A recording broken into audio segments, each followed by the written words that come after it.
తాకట్లో ఉన్న మీ బంగారాన్ని విడిపించి ఆ రోజు ఆన్లైన్ రేటుకి కొంటాం. Sharma gold company. అందరికీ నమస్కారం. నా పేరు మాధురి. మీరు చూస్తున్నది సుమన్ టీవీ నెట్వర్క్. ఈ రోజు మనతో పాటు ఉన్నారు ప్రముఖ జ్యోతిష్య పండితులు బ్రహ్మశ్రీ గుండెపూడి సుధీర్ శర్మ గారు. నమస్కారం గురువు గారు. శ్రీమాత్రే నమః. శ్రీ గురుభ్యో నమః. గురుగారు, ఈ రోజు నేను అడగాలనుకుంటున్న ధర్మ సందేహం ఏంటంటే, ప్రతి ఒక్కళ్ళం కూడా లక్ష్మీదేవి అనుగ్రహం కోసం ఏం చేయమన్నా చేసేస్తూ ఉన్నాం గురుగారు. మరి అలాంటప్పుడు లక్ష్మీదేవి మనల్ని అనుగ్రహించి మన ఇంటికి వస్తుంది అన్నప్పుడు మనకి ఏమన్నా సంకేతాలు లాంటివి ఉంటాయంటారా? తప్పనిసరిగా ఉంటాయమ్మా.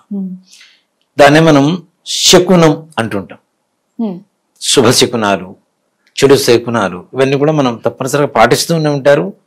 మన అంటే ఓ మాట చెప్పానంటే మరి మూఢనమ్మకంగా పాటించడం అనేది కూడా తప్పు అని చెప్తాను. ఎంతవరకు తీసుకోవాలో అంతవరకే తీసుకోవాలి. కొంతమంది ఉంటారు ప్రతినిత్యం వెళ్ళేటువంటి ఆఫీస్కి, ప్రతినిత్యం చేసేటువంటి వ్యాపారానికి కూడా ఈ క్షణం బాగుంది, ఈ సమయంలో ఇప్పుడే బయలుదేరాలి, ఇప్పుడే అడుగు బయటికి వేయాలి, ఇవన్నీ కూడాను మరి అంత అతిగా తీసుకుంటే జీవన విధానం ముందుకు సాగదు కదా నాన్న. అవునండి. ఇప్పుడు డాక్టర్ ఉన్నాడు, అర్జెంట్ పేషెంట్ వచ్చాడు, నాకు ఇప్పుడు మంచి టైం కాదు, నేను బయటికి రాని చెబితే ఎలా ఉంటుంది? పేషెంట్కి దెబ్బే కదా. కాబట్టి ఇలాంటివి మరీ అతిగా మనసులోకి తీసుకోవటం వల్ల నిజంగా చెప్పాలి అంటే ఇతర మతాల వాళ్ళకి మన పట్ల చులకన భావన కలగడానికి ఇవి కూడా కొన్ని కారణాలని చెప్తాను. వాళ్ళ దాంట్లో ఇవన్నీ ఏమి ఉండవు కదా. శకునాలు ఉండవు, చెడు ఉండదు, మంచి ఉండదు. ఒకటే స్నానం చేసినా చేయకపోయినా వెళ్ళొచ్చు, చెప్పులు వేసుకొని లోపలికి వెళ్ళిపోవచ్చు, కొబ్బరికాయ కొట్టాల్సిన అవసరం లేదు, ఒక క్యాండిల్ కొనుక్కుంటే సరైపోయింది కదా. మనకు అలా కాదు కదా. అన్ని మంగళ ద్రవ్యాలు ఉండాలి, మంగళకరంగా ఉండాలి. దానికి దీనికి ఉండే తేడా కూడా చాలా ఉంది. దాంట్లో ఏ మాత్రం కూడా సంశయం లేదు. బొట్టు లేనటువంటి ఆడవాళ్ళు, ధ్వజస్తంభం లేని దేవాలయం, గురుగారు లేనటువంటి విద్య, ఈ మూడు ఒకటే అని చెప్తూ ఉంటాం. వాళ్ళ దాంట్లో బొట్టే లేదు, పూలే ఉండవు, ఇంకేముండే, ఏ దాంట్లో ఏమున్నాయి, మంగళమే ఉంది, అంత అమంగళమే ఉంది. ఒక మాట చెప్పానంటే ఇంట్లో లక్ష్మీదేవి తొందరగా మన ఇంట్లోకి రాబోతుంది, మనం అనుగ్రహించబోతుంది అని చెప్పడానికి కొన్ని సంకేతాలు ఉంటాయి. ప్రొద్దున్నే లేవగానే బల్లులు ఎక్కువ ఇంట్లో కనపడాలి. ఇది లక్ష్మీప్రదం అని చెప్తాం. బల్లులు ఎక్కువ ఇంట్లో ఉన్నాయి అంటే ఆ ఇంట్లో ఆకర్షణ కలగబోతుంది, ధన ఆకర్షణ, లక్ష్మీదేవి రాబోతుంది అని చెప్పి ఒక శుభ సూచన. అలాగే మన కలలో కోతులు కనపడుతూ ఉంటాయి. అలా కనపడ్డా తప్పనిసరిగా విజయ సంకేతం, లక్ష్మీ సంకేతంగా చెప్పుకోవచ్చు కోతులు కనపడతాయి. అలాగే కొంతమందికి సర్పాలు కనపడుతుంటాయి, పాములు. అతి ఎప్పుడు రెగ్యులర్ గా కనపడుతూ ఉంటే అది చెడు కిందకి తీసుకోవాలి. ఎప్పుడన్నా ఒకసారి పాము వచ్చి కల్లో కనపడటం కానీ, పాము కాటు వేయటం కానీ, కాటు వేసి రక్తం బయటకు వస్తుంటుంది చూసారా, వాడు కోట్లకు పడిగెత్తబోతున్నాడని చెప్పడానికి, లక్ష్మీదేవి వాడికి సొంతం అవుతుందని చెప్పడానికి పరిపూర్ణమైనటువంటి సంకేతంగా చెప్పుకోవచ్చు సర్పం కాటు వేయటం అనేది కూడా. అలాగే ఇంటి ముందు రామచిలుకలు వాళ్తూ ఉంటాయి, ఇది కూడా లక్ష్మీప్రదం. వాళ్ళు అనుకున్నటువంటి సకల కార్యాలు దిగ్విజయంగా పూర్తవుతాయని చెప్పడానికి శుభ సంకేతంగా రామచిలుకలు వాలటం కానీ, ఆ పొద్దున్న లేవగానే ఆ రామచిలుకల అరుపులు వినపడటం కానీ, ఇవన్నీ కూడా. అలాగే ఎక్కడైతే నెమలి పురివిప్పి ఆడుతూ ఉంటుందో అది మన కంటపడిందా, మన అదృష్టం, లక్ష్మీదేవి అనుగ్రహం పరిపూర్ణంగా కలుగుతున్నట్టే లెక్క. ఇవన్నీ శుభ సంకేతాలే. ఒక మాట చెప్పాలంటే దీపారాధన చేస్తాం కదా, చేసినప్పుడు ఒత్తితో సహా మొత్తం కాలిపోతుంటుంది కొన్నిసార్లు, అది కూడా లక్ష్మీ సంకేతమే. దాన్ని కూడా చాలా మంది చెడుగా చెప్తూ ఉన్నారు. ఒత్తి మొత్తం కాలిపోతే మీకు ఏదో ప్రమాదం జరగబోతుంది, పిచ్చి మాటలు అవన్నీ. మనం ఇచ్చినటువంటి దీపం ద్వారా ఇచ్చినటువంటి ఆరాధన ఏదైతే ఉందో పరిపూర్ణంగా దేవతలు స్వీకరించినట్లే. అలాగే చేతిలోంచి పసుపు కుంకుమ చేయిజారి పడటం కూడా లక్ష్మీప్రదమే. చాలా మంది దాన్ని చాలా ఏదో శకునం అనుకొని బాధపడుతూ ఉంటారు. భూమాత మన నుంచి బొట్టు పెట్టమని కోరుకుంటుంది అని అర్థం. తప్పనిసరిగా ఆ పడ్డ తర్వాత ఆ స్థలంలో మనం ఆ కుంకుమ మొత్తం తీసేసిన తర్వాత మరలా చక్కగా నీళ్లు చల్లి బొట్టు పెట్టండి. భూమాతకి మనం చక్కగా ఆరాధన చేస్తున్నట్టే ఆవిడ మన దగ్గర నుంచి కోరుకుంటుంది. చాలా మంది కూడా కింద పడిపోతే అమ్మో ఏదో జరగబోతుంది అది ఇది అని చెప్పి చాలా మంది ఇచ్చేస్తూ ఉంటారు అవును గురుగారు. కదా. అవునవును. అలా ఉండడం కూడా, కింద పడడం కూడా లక్ష్మీ సంకేతం కిందనే తీసుకోవాలి. ఓ. అలాగే ప్రొద్దున లేవగానే మంగళ వాయిద్యాలు వినపడుతూ ఉంటాయి మనకి. ఈ పక్కన ఇళ్లలో పెళ్లిళ్ళు కావచ్చు, ఏదైనా కావచ్చు. ఆ మంగళ వాయిద్యాలు కానీ, ఇంటి ఎదురుగా గంగిరెద్దు రావటం కానీ, ఇవి కూడా శుభ సంకేతాలనే చెప్తారు. ఇవన్నీ కూడాను లక్ష్మీదేవి రావడానికి ముందుగా ఇస్తున్నటువంటి సిగ్నల్స్. ఓ మాట చెప్పాలంటే, మనకి కాకి అరిస్తే బంధువులు వస్తారని చెప్పి మన నమ్మకం ఉంది. ఇప్పటికి నిజంగా చాలా వరకు అది నమ్మదగినటువంటి విషయం.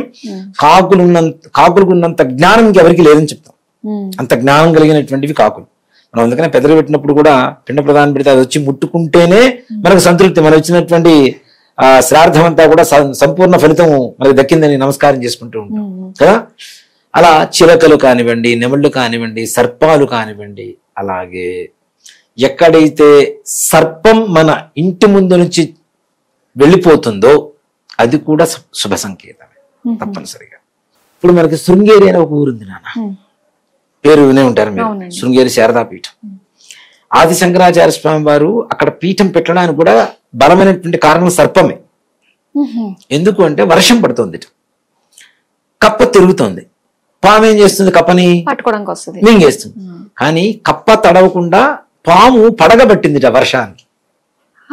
ధర్మం 4 పాదాల మీద ఇక్కడ నడుస్తుంది, విరోధ జంతువులు సన్నిహితంగా ఉంటున్నాయి కాబట్టి ఒకటే ఇక్కడ ధర్మం 4 పాదాల మీద నడుస్తుందని చెప్పి అక్కడ స్వామివారి పీఠాన్ని స్థాపించారు. ఇవాటి రోజున జగద్ విఖ్యాతగాంచిన పీఠాల్లో మన శృంగేరి పీఠం మొట్టమొదటిగా చెప్పుకోవచ్చు.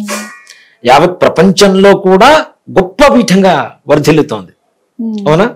అక్కడ కూడా ఆయన కంటబడేటువంటి ఒక దర్శనం ఏదైతే ఉందో ఆ సర్పం ద్వారానే అక్కడ పీఠం కూడా నిలబడు.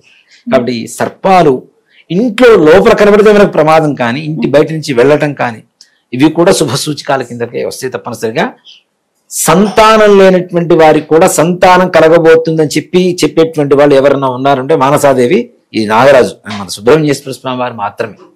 అది కనబడింది, కంట కనబడింది, ఇంట్లో సంతానం లేదనుకున్న వాళ్ళకి తప్పనిసరిగా తదుపరి నెలలో సంతానం వాళ్ళు తప్పనిసరిగా గర్భం దాల్చాల్సిందే, ఏమాత్రం కూడా సంశయం లేదు. అది కూడా ఆనందకరమే కదా, లక్ష్మీప్రదమే కదా. సంతానం లేకపోతే ఏముంది, ఎన్ని కోట్లున్నా కూడా కదా. కాబట్టి అది కూడా లక్ష్మీప్రదమే. ఇవన్నీ కూడాను శుభానికి చాలా సంకేతం. బల్లులు అరుస్తూ ఉంటాయి, బల్లి అరుపు టప్ టప్ అని సౌండ్ చేసుకుంటూ అరుస్తూ ఉంటాయి. అది ఆ సమయంలో మనం ఏదైతే సంకల్పం చేసిన సమయంలో అది అరిచిందో ఆ సంకల్పం పరిపూర్ణంగా నెరవేరబోతుంది అని చెప్పి ఇక్కడ ప్రకృతి నాన్న, ఇదంతా కూడా ప్రకృతి సంబంధించినటువంటివి నేను చెప్పినవన్నీ కూడా కదా. ప్రకృతి మనకు సహకరిస్తుంది అంటే మనకి పాజిటివ్ వైబ్స్ మన బాడీలోకి రాబోతున్నాయి, మన ఇంట్లోకి రాబోతున్నాయి, మనం అనుకున్న పనులు అవ్వబోతున్నాయి. లక్ష్మి మన ఇంట్లో తిష్ట వేసుకొని కూర్చోవడానికి సిద్ధంగా ఉంది రావడానికి అని చెప్పడానికి శుభ సంకేతం. అలాగే ముఖ్యంగా ముత్తైదు ఇంటి ముందుకు వచ్చేదన్నా అడుగుతూ ఉంటారు. అలా వచ్చిన వాళ్ళకి ఎవరికైతే మనం వాళ్ళకి కావాల్సినవి ఇస్తామో మన దగ్గర ఉన్నవి, అది కూడా లక్ష్మీప్రదంగానే భావించాలి. అమ్మవారు మన దగ్గర నుంచి మొన్నీ వచ్చిన వారాహి నవరాత్రులు జరిగినాయి పోయిన జూలైలో జరిగితే నేను ఒక వీడియోలో ఒక చిన్న మంత్రం చెప్పాను. చిన్న మంత్రం, అమ్మాయి పేరు కూడా హిమజ అని ఒక అమ్మాయి అనమాట. ఆమె ఇంతవరకు ఆవిడ నన్ను చూడలేదు, నన్ను వీడియోలో మాత్రమే చూసింది. వరంగల్ దగ్గర హనుమకొండలో ఉంటారు ఆవిడ. నిన్న నాకు ఒక 4 రోజుల నుంచి వరుసను ఫోన్ చేస్తుంది. ఏమిటి అంటే, మీరు ఇచ్చిన మంత్రం నేను చదువుకుంటున్నాను, నాకు అమ్మవారు అనుగ్రహించేసింది, మా వారు నాతో సరిగా మాట్లాడని వ్యక్తి నా పక్కన కూర్చొని పూజ చేసుకుంటున్నాడు చక్కగా. అంతేకాకుండా అమ్మవారు వచ్చి ఇట్లా వడిపట్టింది కలలో ఆమెకి. వడిపెట్టింది, ఏం చేయాలి గురుగారు అంటే వడి బియ్యం నింపండి అమ్మా అన్న. అయిపోయింది. ఒక 2 రోజుల తర్వాత మళ్ళీ అమ్మాయి ఫోన్ చేసింది. ఏంటి అంటే, నేను వడి బియ్యం పోయమన్నారు, పోసాను, బాగానే ఉంది, నాకు అమ్మవారు బంగారంతో వడి నింపుతున్నట్టుగా కల వచ్చింది గురుగారు వచ్చి. అన్న లక్ష్మీదేవి అనుగ్రహిస్తుందమ్మా తల్లి, అమ్మవారు అనుగ్రహిస్తుంది. ఆవిడ ఎంత భక్తితో చూస్తుందంటే నాన్న, నాతో చెప్పిన మాటలు నిజంగా వింటుంటే నాకే చాలా ఆనందంగా అనిపిస్తుంది. మరి గూస్ బంప్స్ వచ్చేస్తుంటాయి అమ్మాయి చెప్తున్న మాటలకి. అమ్మ బయటికి వెళ్తుంది గురువు గారు, నేను రాత్రి 2 రమ్మని చెప్పాను, లేదు పొద్దున 5 వస్తానని చెప్పింది. ఆవిడ 5 వచ్చింది. వస్తున్నప్పుడు గజ్జల శబ్దం వినపడుతుంది నాకు స్పష్టంగా. అంటే ఆవిడ ఎంత భక్తితో చేసింది అనేది అక్కడ ప్రధానం. అవునండి. కదా. అవును. ఇదే మాట ఒకరితో చెప్తే ఆ మంత్రానికి అమ్మవారు వచ్చేస్తుందా అంది. నేను నిన్న ఒక కథ విన్నాను అన్న, చాలా బాగుంది కూడా. ఒక గురువు గారు ఎవరో ఒక సిద్ధుడు ఒక ఊరికి వచ్చారట. అంత ఊళ్ళో అందరు జనాలందరూ ఆయన సేవ చేసుకుంటున్నారు, అంతా అయిపోయింది. ఒక చదువు రానటువంటి ఒక వ్యక్తి, నాకు నీ దగ్గర సిద్ధి పొందాలని ఉంది అంటే, ఏ సిద్ధి పొందుతావు అంటే, నువ్వు ఏ మంత్రం ఇస్తే అది చేస్తాను అన్నట్ట. ఏ మంత్రం ఇస్తే అది చేస్తాను అంటే, ఇక్కడి నుంచి అక్కడికి, అక్కడి నుంచి ఇక్కడికి ఇదే మంత్రం చేసుకోపో అన్నట్టు. కొన్ని రోజులు జరిగిన తర్వాత మరలా సాధువు గారు వెళ్ళిపోయారు. వెళ్ళిపోయిన తర్వాత మరలా వచ్చారు. వచ్చిన తర్వాత గురువు గారు ఇచ్చిన మంత్రం నాకు సిద్ధించింది అన్నట్టు. ఏ సిద్ధించిందిరా అంటే, ఇక్కడి నుంచి అక్కడికి అనగానే వాడు గాల్లో తేరుకుంటూ అక్కడికి వెళ్ళిపోతున్నట్ట. అక్కడి నుంచి ఇక్కడికి అనగానే అక్కడి నుంచి గాల్లో తేరుకుంటూ ఇక్కడికి వస్తున్నట్ట.